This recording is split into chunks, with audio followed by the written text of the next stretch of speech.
Bonjour, tout d'abord je remercie la bibliothèque d'Alexandrie de m'avoir invité à parler sur les biens communs de la connaissance dans son atelier sur l'accès au savoir. Je remercie tout particulièrement Hala Salmawi qui dirige la section juridique de la bibliothèque et Rania Sharawi qui dirige la section francophone. Aujourd'hui donc je viens vous présenter un livre que nous avons édité qui regroupe 25 auteurs venant de 4 continents pour parler des biens communs de l'immatériel, des biens communs de la connaissance. La théorie des biens communs a connu récemment un grand succès avec l'obtention du prix Nobel par Elinor Ostrom.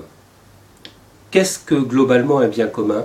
C'est une ressource partageable. C'est, en anglais on dit a common pool resource, quelque chose sur lequel les gens peuvent venir puiser à condition de respecter la communauté qui a mis en œuvre cette ressource et qui doit pouvoir continuer à la maintenir, à permettre l'accès le plus large pour tous et parfois même à créer de nouvelles ressources sur le même type. Or, face à ces biens qu'on dit communs, il y a deux approches différentes. Une première qui est l'approche dite traditionnelle, qui est celle qui a été mise en valeur par Hardin en 1968 dans son article qui s'appelle « La tragédie des biens communs ». Dans la tragédie des communs, Hardin explique que si on met trop de personnes à exploiter une ressource, alors la ressource va se dégrader et on ne pourra plus s'en servir, tout le monde va y perdre. Et il voit comme solution soit l'étatisation, soit la privatisation. Or, dans les communautés réelles qui gèrent des ressources partagées, par exemple qui peuvent gérer des pêcheries, qui peuvent gérer des réseaux d'irrigation, et on va le voir tout à l'heure, qui peuvent gérer des objets de connaissance, des logiciels, des livres, des idées, de la science, toutes ces communautés se parlent et évitent cette surexploitation. D'où l'approche dite institutionnelle de Elinor Ostrom, qui consiste à considérer la question des biens communs principalement comme une question de gouvernance. Qui met en œuvre la gouvernance des biens qu'on va offrir en partage, comment on permet aux communautés de développer ces biens, de les maintenir. On sent bien qu'il y a déjà un premier changement quand on va passer des biens communs matériels qui sont forcément limités à des biens communs immatériels, aux biens communs de la connaissance qui sont eux très largement multipliables à l'infini. L'information, la connaissance, le savoir, et maintenant les documents, depuis qu'ils sont numériques, ont les qualités de ce qu'en économie, depuis Samuelson, on appelle les biens publics, c'est-à-dire ils sont non excluables et non rivaux. Non excluables, c'est-à-dire on ne peut pas empêcher quelqu'un qui a eu une connaissance de s'en servir, et on ne peut pas, le fait qu'une connaissance serve à quelqu'un n'empêche pas une autre personne de s'en servir aussi. C'est une logique qui ferait que si on y réfléchissait uniquement en fonction du bien, on pourrait le multiplier à l'infini. Le problème, c'est qu'il y a des communautés. Et là, on retrouve notre problème de bien commun, le problème de la gouvernance. Comment on fait en sorte qu'une communauté peut continuer à maintenir un bien commun? Un exemple typique, c'est celui du mouvement des logiciels libres. Le logiciel libre est un bien commun de la connaissance. Une fois qu'il existe, on peut le multiplier, cela n'empêche personne de s'en servir, cela permet d'ajouter les améliorations continues. Mais si par ailleurs on accepte qu'il y ait des brevets sur les logiciels, qui sont souvent des brevets sur les algorithmes, des brevets sur les mathématiques, donc des brevets sur la connaissance, si on met une main privée sur une partie du travail des informaticiens, on va tuer la communauté du logiciel libre, qui ne va pas pouvoir prendre le risque d'utiliser une méthode de peur qu'il y ait un brevet dessus. Et quand on voit aujourd'hui comment les grands groupes, Google, Facebook, AOL, Microsoft, comment tous ces groupes-là font des batailles de brevets entre eux, on imagine que des gens qui créent un bien commun, qui créent un bien gratuit et partageable, ne peuvent pas rivaliser avec ces BMO de l'Internet. Donc tant qu'on va accepter des brevets de logiciels, on met en danger la communauté elle-même et sa capacité à produire du logiciel libre, à produire cette ressource partagée qu'est le logiciel libre. Dans le livre Libre Savoir, nous avons essayé de regrouper toute une série d'exemples au-delà de cet exemple fondateur qui est celui des logiciels libres et pour lequel j'ai commis un article. En particulier, nous voulons montrer que de nombreuses communautés se regroupent, gèrent leurs problèmes de gouvernance pour finir par construire des biens communs qui vont être des ressources ouvertes et partageables. Au premier chef, les chercheurs d'université qui ne veulent pas déposer des brevets ou publier dans des revues à des tarifs trop élevés pour les rendre accessibles dans le monde entier et qui ont lancé le mouvement pour le libre accès aux publications scientifiques primaires. Donc nous avons là un exemple avec Jean-Claude Guédon, Philippe Aigrin qui montre aussi combien l'ouverture de la recherche scientifique touche de nouveaux acteurs, des citoyens qui s'intéressent à la science. Enfin, un article de Soubia Arunachalam, de Leslie Chan et de Barbara Kirsop qui montre l'importance du libre accès pour le développement de la médecine dans le monde entier.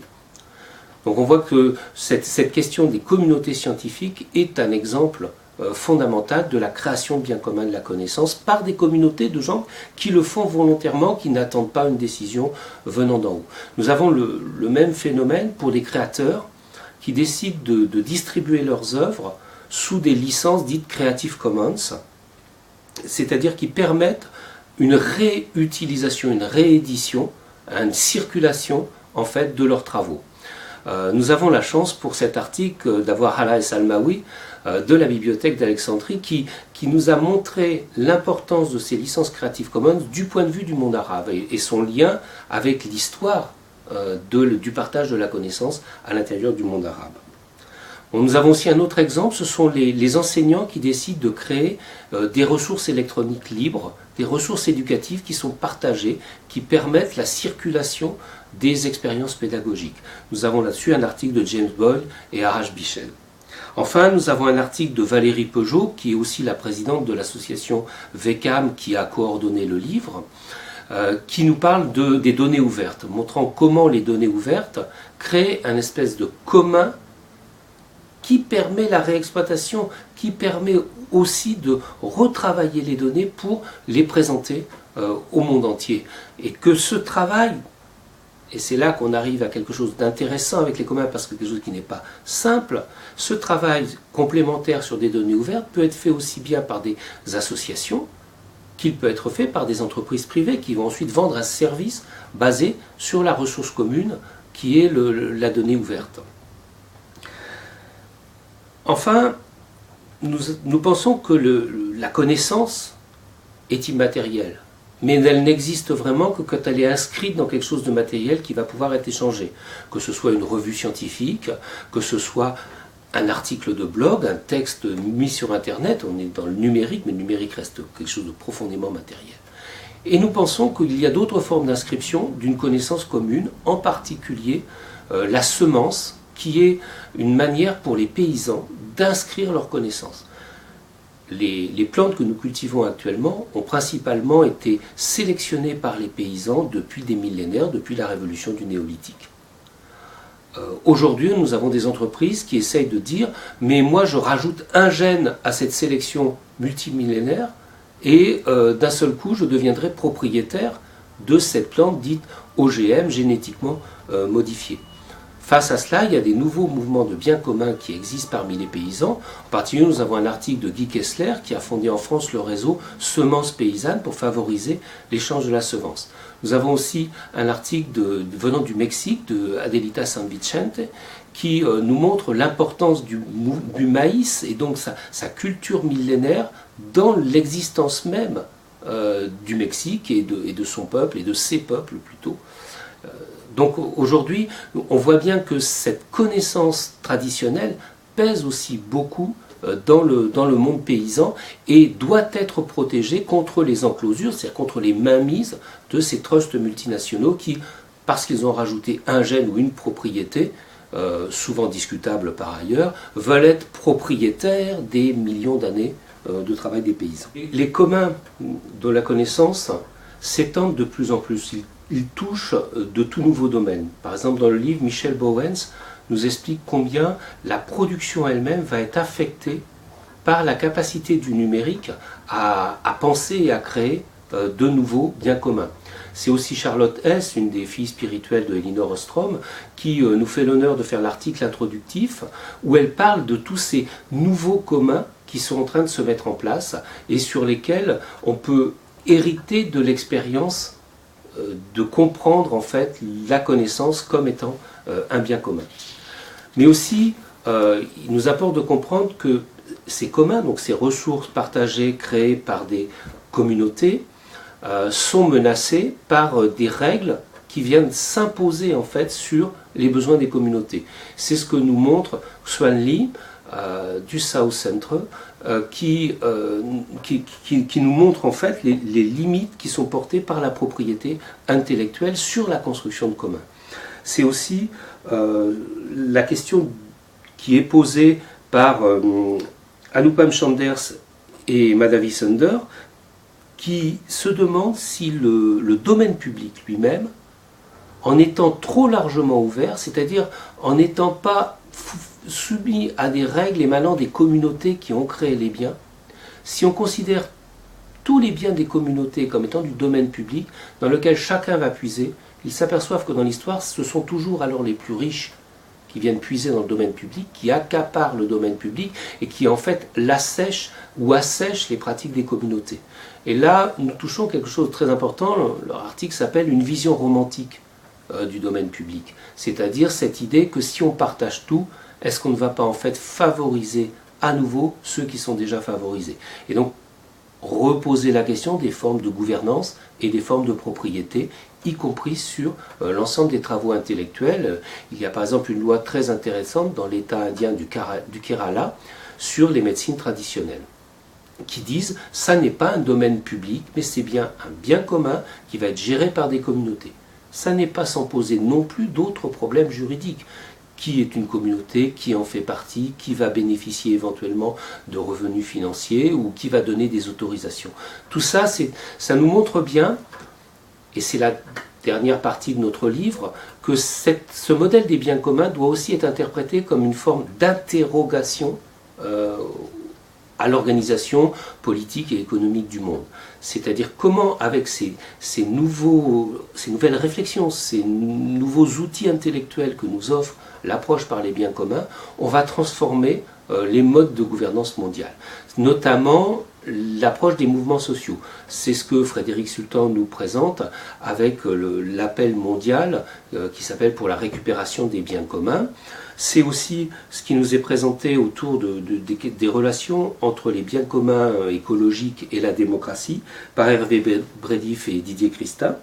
C'est enfin ce que nous présente Gaëlle Krikorian quand elle parle de la hiérarchie des normes entre les normes qui gèrent la santé publique et les normes qui gèrent la propriété intellectuelle. On sent bien qu'il y a là, avec l'existence des big pharma, une contradiction pour savoir qu'est-ce qui, dans un pays, doit être le plus important, le respect de la santé publique des gens ou l'application de règles de propriété intellectuelle, en général venant d'autres pays ou venant de pays qui ont de grands décalages de richesse. Donc cette question de l'interrogation politique nous est portée en conclusion par Silke Helfrich, qui fait une présentation de l'apport politique de la question des biens communs, et David Bollier.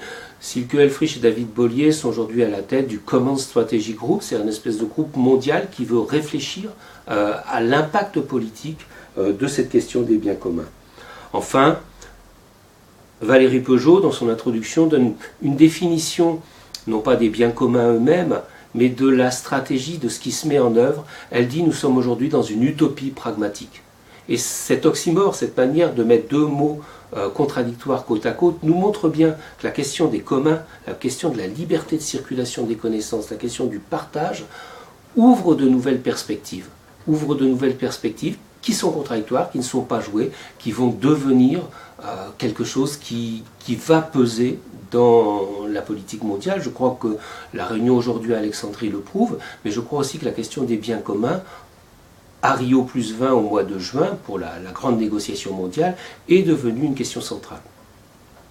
Pour terminer le livre, parce qu'on ne fait jamais un bon livre sans avoir un regard décalé, nous avons demandé au linguiste Alain Ray de nous faire une petite histoire linguistique du mot commun, et je lui laisse la conclusion. Il dit que si les mots ne font pas la révolution, on peut au moins choisir les mots qui décrivent la révolution.